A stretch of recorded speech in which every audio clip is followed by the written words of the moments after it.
Hello, everyone, and welcome to the What's New with Summon and 360 and Intota Services webinar. I'm Brent Cook. I'm the Director of Product Management for Summon. Today, I'll be joined by Amy Pemble, the Director of Product Management for Intota and 360 Services. And we've got a lot to talk to you about today. We'll discuss some of the recent accomplishments we've made for Summon since the beginning of this year. We'll do a deep dive into what you should expect in the August release and the preview environment coming up tomorrow. And we'll take a moment to talk about what we have left for the roadmap for the remainder of 2023. We'll also take some time to highlight some of the CDI developments you'll see coming from the index in 2023. And then we'll go into 360 and Intota services and the roadmap for the second half of 2023 as well. We'll also take some time to talk about how you can get involved in the community and have time at the end for your questions. So again, if you have questions, please feel free to submit those via the Q&A tool. Let's start off with an overview of some of the things we've done so far this year. It's been a busy year with 2 of our quarterly releases already completed in February and May. And then, as I mentioned, we have the August release coming up on August 2nd. The preview will be live in the preview environment tomorrow, July 19th. And you'll have 2 weeks to comment on that before it goes live. And then we have the final quarterly release of the year on November 1st. And that's a preview that starts 2 weeks prior to that on October 18th. On months, as a reminder, where we don't have quarterly releases, we do usually have maintenance releases. Those are the first Wednesdays on all other months. There isn't a preview for those unless there is some customer or institution-facing changes like we had recently in the last 2 maintenance releases in the 2 previous months. And we have release notes for those as well. So no release notes usually, unless it does include functionality like that. We are working on revising that policy and making release notes available on a regular basis for maintenance releases. So I want to take a moment just to show everyone the roadmap from this year. We'll dive into some of the things we've done in that first half side of the roadmap, and then we'll take some time to show you what we've got planned for the second half of 2023. The one thing I do want to call out is that we have deferred course reserves for CRDS Summon to early in 2024. The work we're doing on scopes, on 5XX fields, and LTI integration in particular has been a little bit larger effort than we expected. So unfortunately, we do need to shift that to early next year. Otherwise, everything is on track. And as I said, I'll talk some about what we've done so far and what we have planned for the remainder of the year. So some of the recent accomplishments, we built on the advanced search changes that we made last year. If you recall, last year we launched the advanced search form as an overlay. We added some more controls this year and some improvements to the look and feel. We made it so that you can now adjust any colors, text, or buttons on the page to match your environment. There were a few that were still lagging on having that functionality. At the beginning of the year. We also made it so that the search boxes that you see at the top are now stacked. They were side by side in the previous iteration, but as many of you noted, a lot of database sites and other content sites have trained users to have them stacked like that, and it does look good set up like that as well. So we made those changes. We also added the ability to use SAML for saved searches. In the past, you could only use Google or Microsoft social logins to save your searches. That also allowed us to store the flat file with your saved searches on your Google Drive or your Microsoft OneDrive so that you had complete control of your personal information. While that was used by many institutions, there were a lot of you who also said that your institutions have policies against using social logins. So we've added this as a third option. It also now stores those saved searches on Summon servers. So we also will now store those for the end user. That storage is GDPR compliant. And this is in addition to Microsoft OneDrive and Google Drive logins. So you can offer any 1, 2, or 3 of these options for your end user. As the header mentions, this was originally tested for Sierra via Summon. This is standard SAML authentication. We have done a little bit of testing with Azure, I do believe, and and we are looking for other people to test with using SAML configurations. If you do use SAML and would like to test this feature out, please let me know so we can get you connected with this. And for Sierra customers who have SAML SAML enabled on their instance of Sierra, you can work with our support team to get this activated for your instance of Summon. We also added support for Google Analytics as of July 1st, just a few weeks ago. Google's support for legacy analytics ended. So we've now updated so you can use the most recent version of Google Analytics, and you also can use Tag Manager if you would like. Tag Manager is not required, but both are now available as part of Summon. So you configure this functionality in the admin console under Settings and General. You'll find Google Analytics tracking code and Google Tag Manager tracking code blanks down there. You just switch the control on the left from default to custom, enter your tracking code into the appropriate blank, click Save, and those modifications will be applied in 5 minutes or less.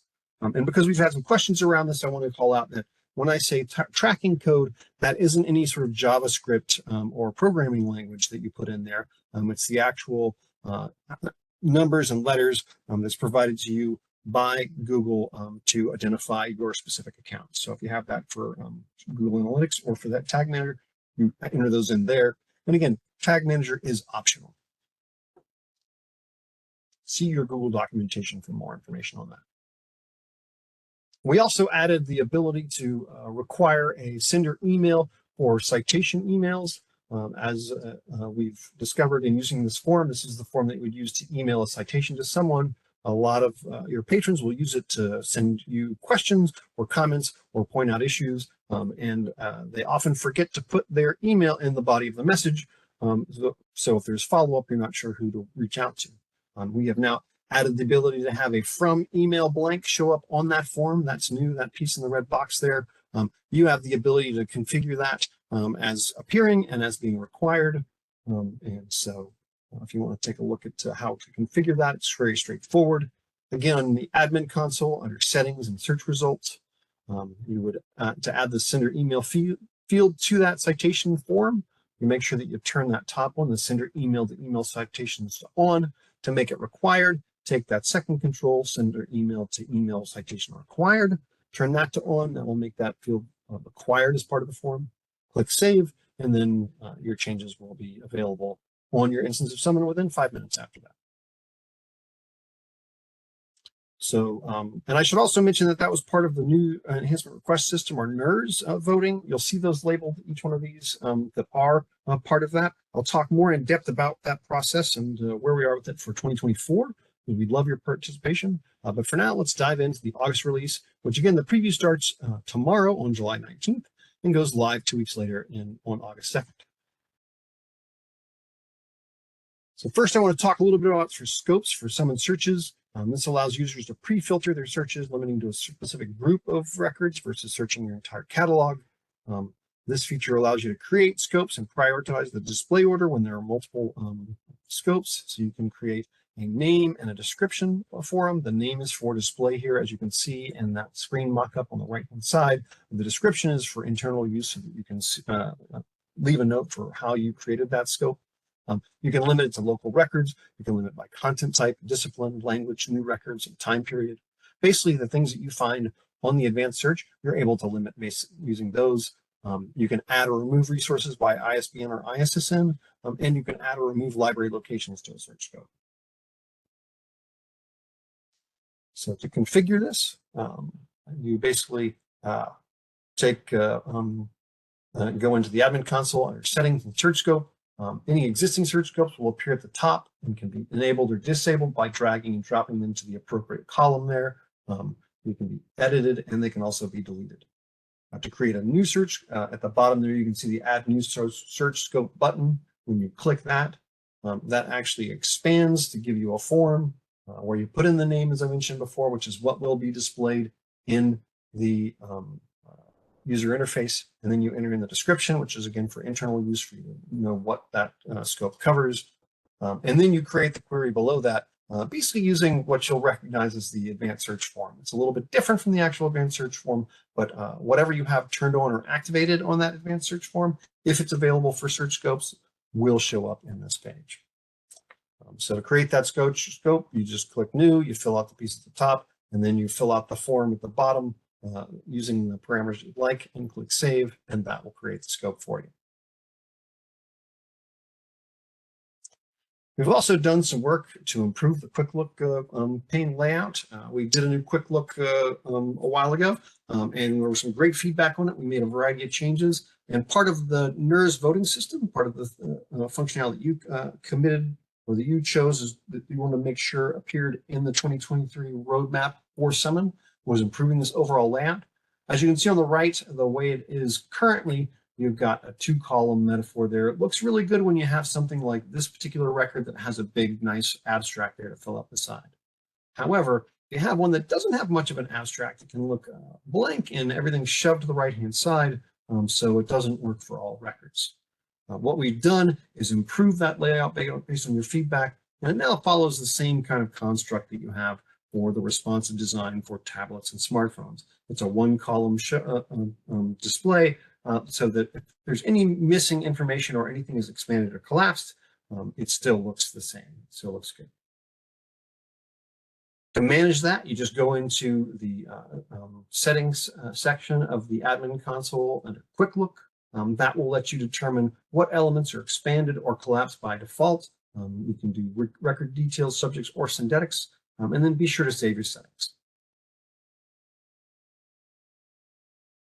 Another NERS feature that comes to you in the 3rd quarter release is the ability to include matches in full text as a search suggestion on the zero search results page. So if someone types in something and it returns 0 searches, and you have the full text, search in full text functionality enabled in your instance of Summon, that recommendation will show up on your 0 search results page. As a reminder, about a little over a year ago, we made some changes to the way the default algorithm works. In the past, all searches included trying to match terms in the full text field for all the records, which is a good benefit to end users. However, it does create a longer tail, so you get a little bit more noise, a little bit more records that may not be as relevant as others. So we made that an option, so you can change it so that that field is included by default or is not included by default in your initial search, and then the ability to add the facet to the page for under refine your search. Again, this feature on the 0 search results page will only appear if including matches in full text is an option under your refine your search area, and the search doesn't have it already applied. So you have to have that include matches in full text facet available for your end users, as you can see there with next to the red arrow at the bottom, and the user needs to make sure that that isn't checked. If it is checked, then they will have already included matches in full text, and that suggestion will not appear. So bottom line is the appearance of that on the 0 results page will be contextual and based on your configuration of Summon and the user's input. And if you want to reconfigure that, include matches in full text and make it so that you can change the default right here. If you want to use this, you can have matches in full text by default is either on or off. Most would have it on. And then to make sure that the facet is turned on, you're going to want to go in and make sure that the include matches in full text override is in the enabled column under refine your search. And then again, the link will only appear on the 0 results page if that facet isn't already applied. Another item we have coming in the August release is the ability to customize the layout of items that come in the right-hand pane. Previously, it was you could have Topic Explorer at the top or the bottom, and then there was everything else, and everything else includes all your custom panels and the SpringShare Database Finder widget. We're adding, and there's the Database Finder widget you can see. And you have the ability to either return 10 results or 0 results in that Database Finder widget. We've made some adjustments, again, based on your voting and your idea exchange and NERS item. This has been added to the roadmap for 2023. You can now modify the order of those different things and how many results are returned for the Database Finder widget. How do you configure those elements? You go into the admin console, of course, and under settings and custom sections, you'll find all the controls there. You have the ones at the top that have been there for a while that show more enabled and the number of default sections displayed. As a reminder, that functionality, basically, if you have more than 3 or whatever your default sections displayed number is, custom panels, it'll only show that many before it shows a more link. So for example, if you have 10 custom panels and only 3 as initially displayed, then when the custom panels are displayed on the right-hand side, if all 10 are displayed, 3 will be shown, and then there will be a more link When the user clicks on the more, all 10 would be exposed. So you still have those controls. The new part is this part down here at the bottom, is the display order. So you can now choose which goes first, second, and third, and whether it's enabled or disabled. So you see the database finder widget at the top there, custom panel section in the middle, and then topic explorer below that. So you can configure each of those in how they appear in what order. You could also do some more configuration to the database finder widget. If you want to make any changes to that or set it up, that's in the admin console under recommender, Spring Share in the section A to Z database setting. So this is the second set of controls on that page. You'll need to scroll down to see it. You'll be able to set the default number of results displayed. That's right there. Again, previously it was either 10 or nothing. You can now adjust that so that that database finder doesn't take over the right-hand panel quite the same way it used to. And then the final thing I'd like to talk about for the August release is a nice little addition, which is a warning dialog box if you go to leave a page and you haven't saved your changes. So if you make changes on the admin console page and you navigate away before saving, previously you just lose your changes. Now you'll get a warning like you see there on the right-hand side. And if you want to go back and save your changes, you hit cancel, and that allows you to keep that information. Or if you don't mind, you meant to leave without saving, you just click the leave button and you're good to go. I want to talk a little bit about what we have remaining on the roadmap and what we have planned for the remainder of 2021, or excuse me, 2023. Lost a couple of years there. So for November, we have planned the 5XX note field improvement. This has been a top item on the Idea Exchange. It's a large feature, and it's something that we tried to fit into the roadmap a variety of times. With the NERS voting process and with the input of you, we were able to make space for this in 2023, and we will be rolling this out.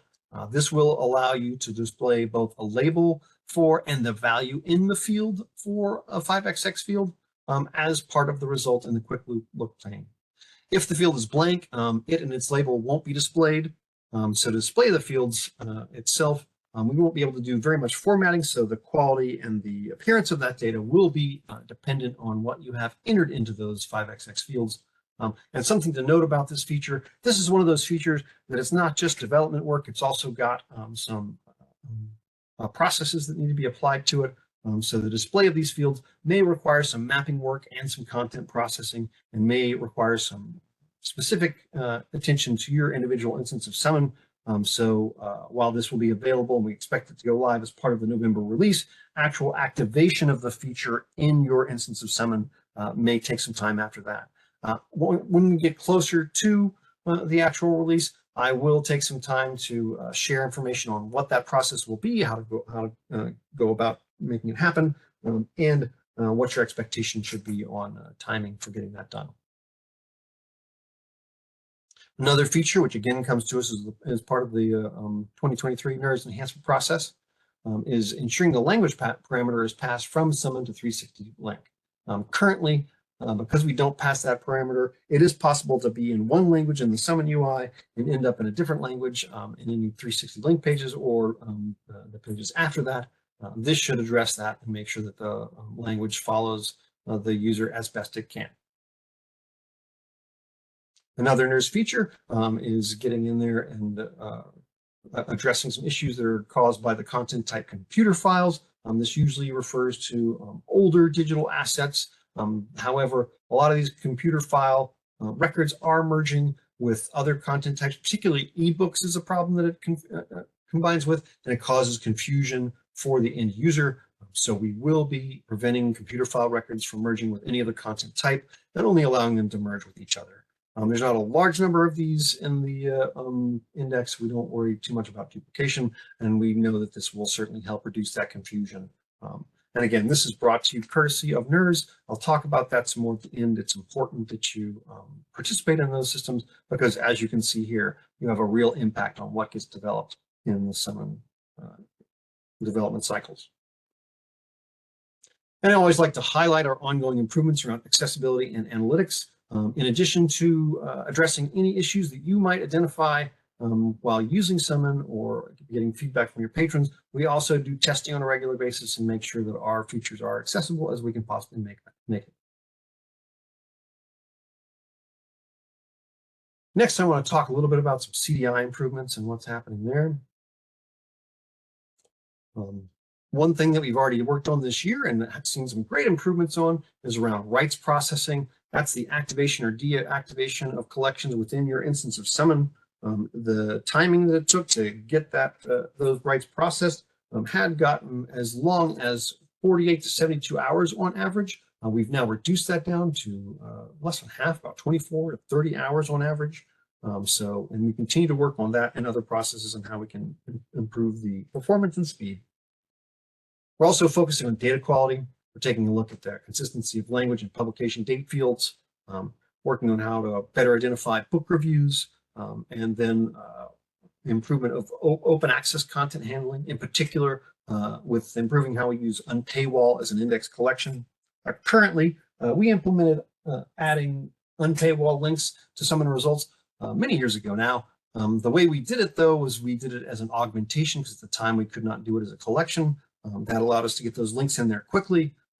However, it meant that the links were added after the results were returned. And what that means to you and the patron, the end user, is that the links were there, but we couldn't necessarily always mark the record itself as open access because of that unpaywall link.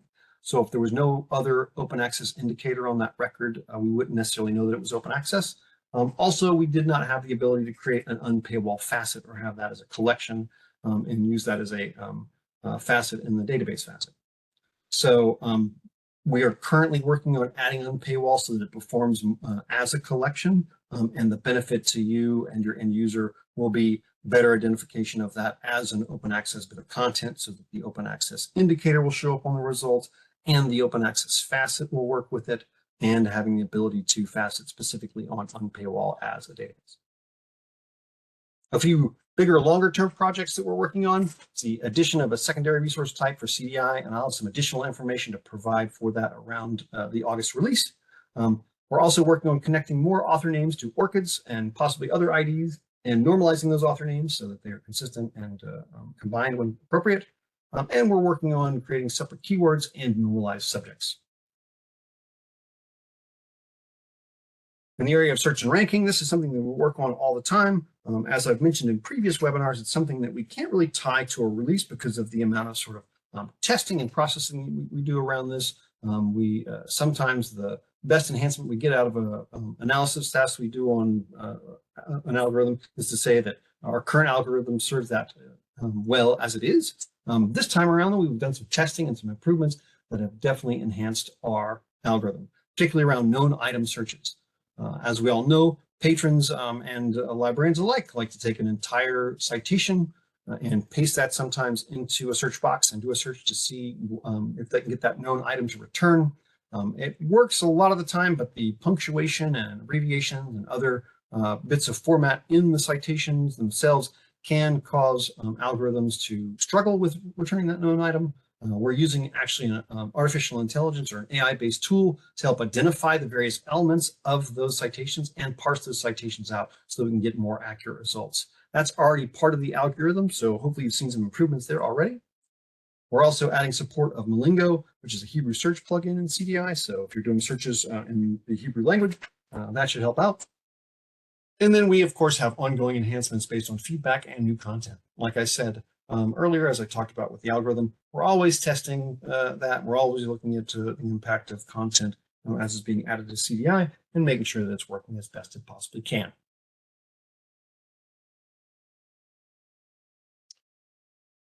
Finally, I want to take a moment to talk a little bit about Quick Links. This is a program that we launched a few years ago. It is a program where we work directly with content providers to get the best possible direct links to full text. So that's both PDF and HTML full text.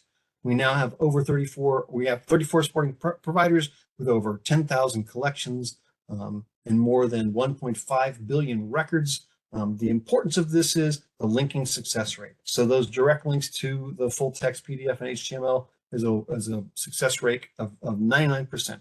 And we continue to work on this provider list to add more and more.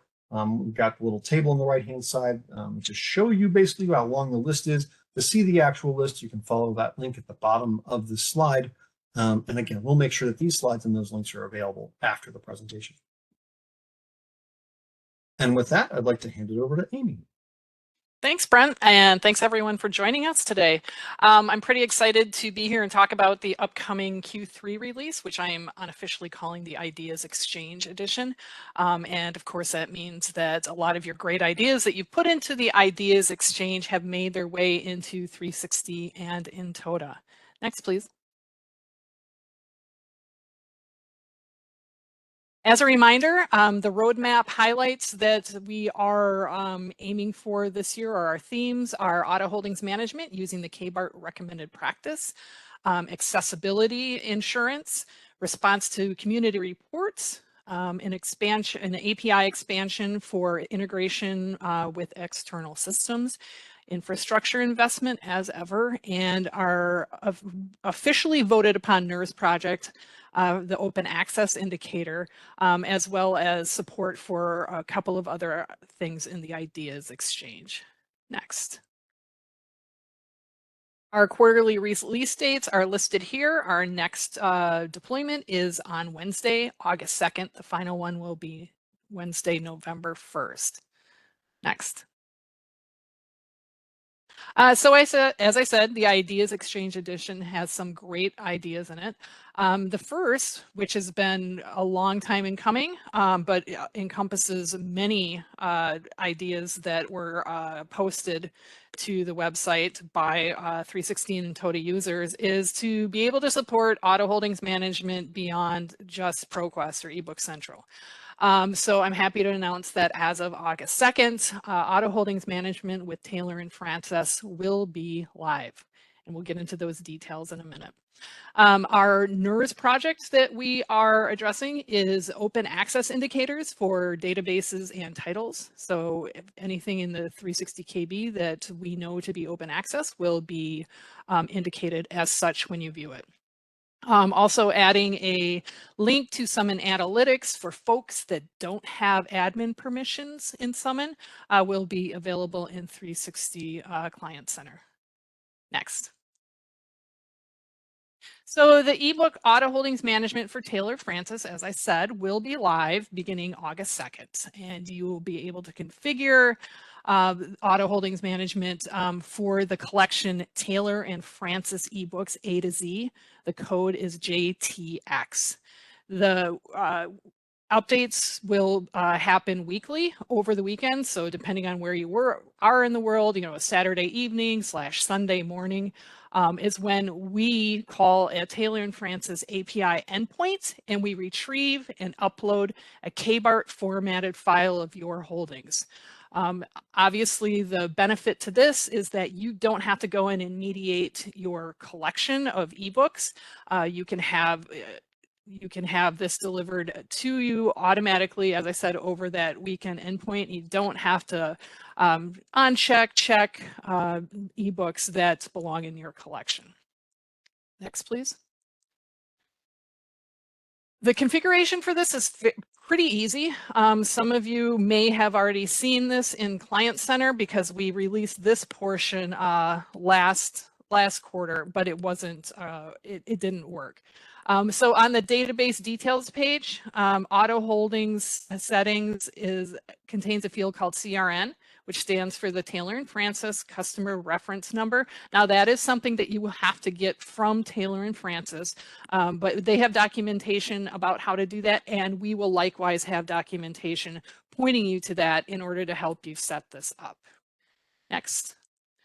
The Intota configuration is similar in that in the About section on the database details page, Automate Holdings is a new toggle, so you can set it to automatic if you want to engage in this process. And again, enter that customer reference number on that page. We will have the wraparound services, including documentation and announcements and things to help guide you through this process and about how it works around the time of, or closer to the time of the release.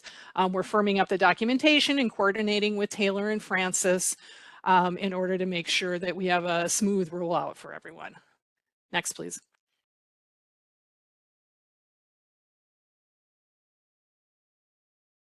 All right, so to the NERS project that the community voted on, this was a request for being able to quickly and easily identify open access resources that are in the 360 KB.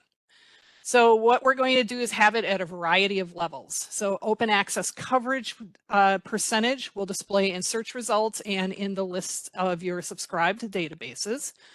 The open access coverage percentage will display on the database details page, and the open access indicator will display on the titles list for a database and at the individual title level, so on that page.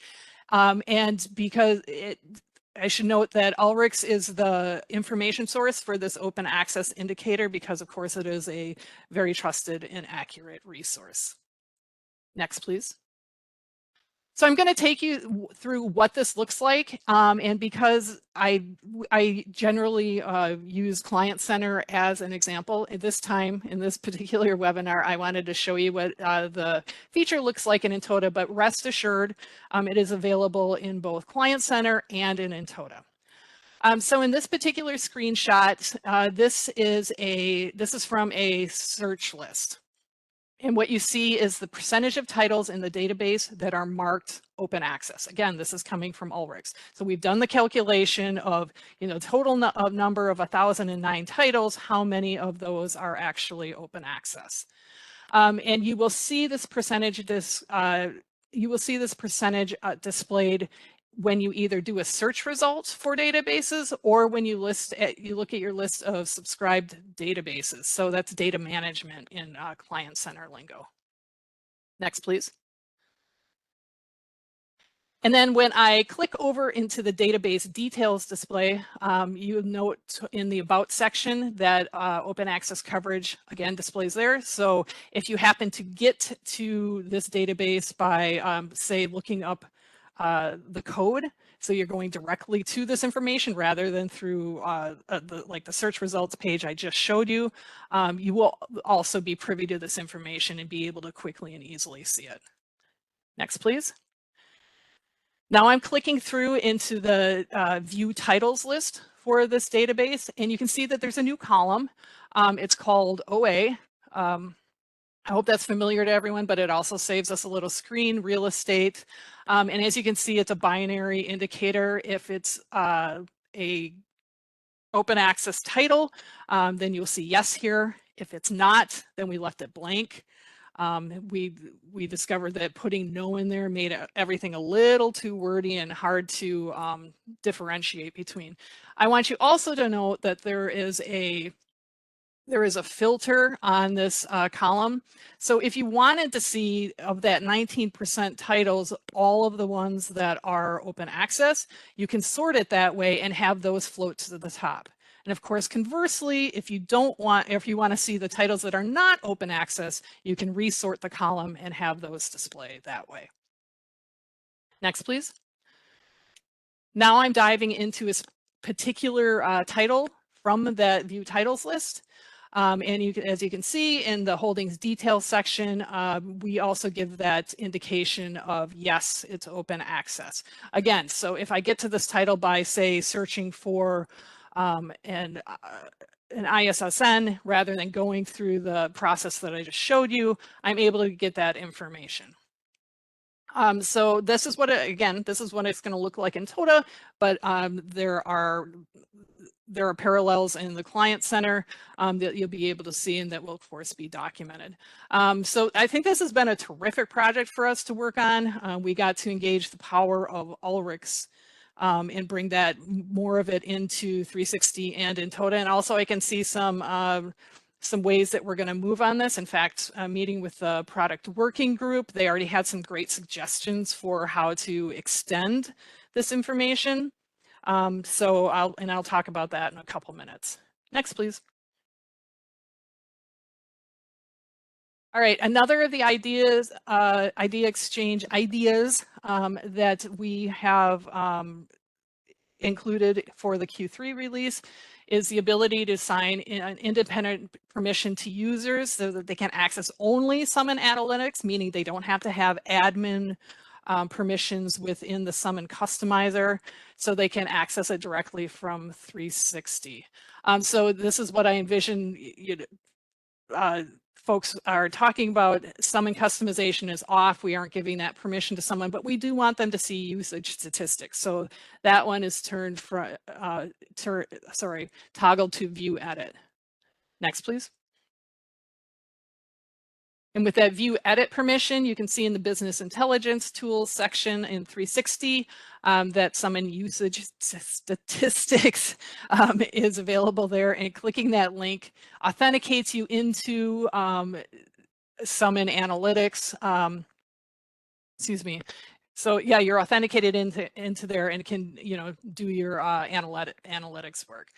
So I do need to say that we will be rolling this out to Intota customers in the Q4 timeframe.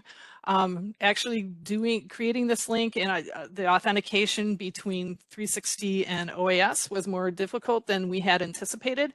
So unfortunately, that's why there's going to be a bit of a delay there, but fear not, we will get it in there for all our Intota community. Next, please. So of course, we have additional resolved issues within Q3 for 360 Mark Updates customer. Thanks to the folks who volunteered to test this out with us, we discovered some issues with the delivery path to MFT. So we have addressed that, and we'll be rolling that out on August 2nd. There was an accessible archive sushi retrieval issue that we've fixed. We also put in some new indexes. We did some analysis and put in some new index to improve performance of working with our databases, particularly those with the gigantic eBook collections. I'm looking at you, EBC.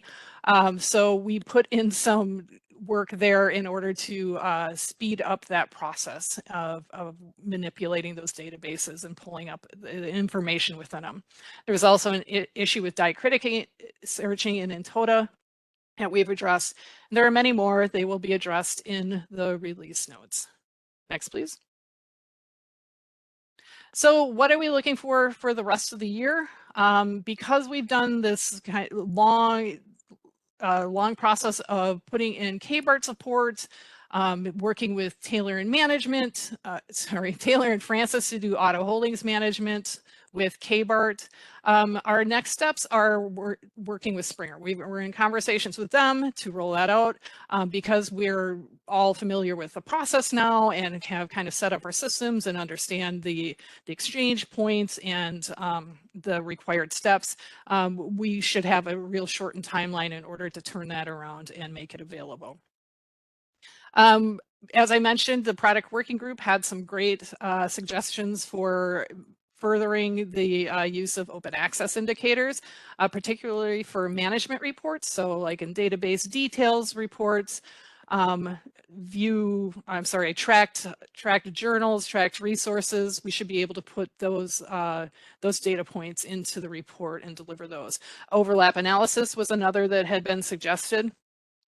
So we'll take it from there, but I look forward to getting this out to the community and seeing what your thoughts are and hearing where you could possibly see that information also being used.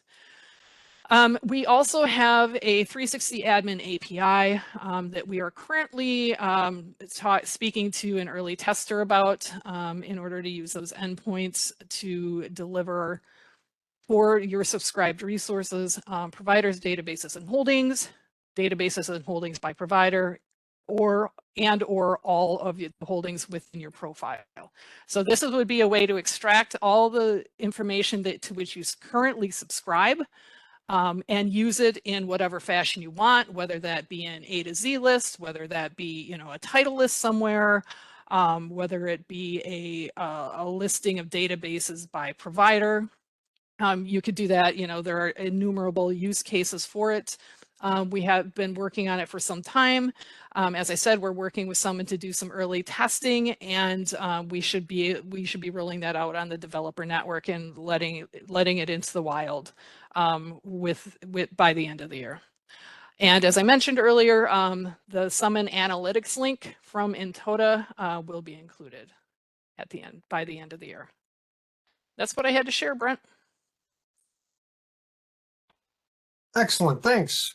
So I want to take a moment now just to talk a little bit about community engagement. Remember, if you have questions, please submit them via the Q&A tool. But something that's important for you to be engaged in this week in particular is the idea exchange. And there's the URL for it at the top of the bullet list there. You can also just do a search on Ex Libris idea exchange. It will pull it up.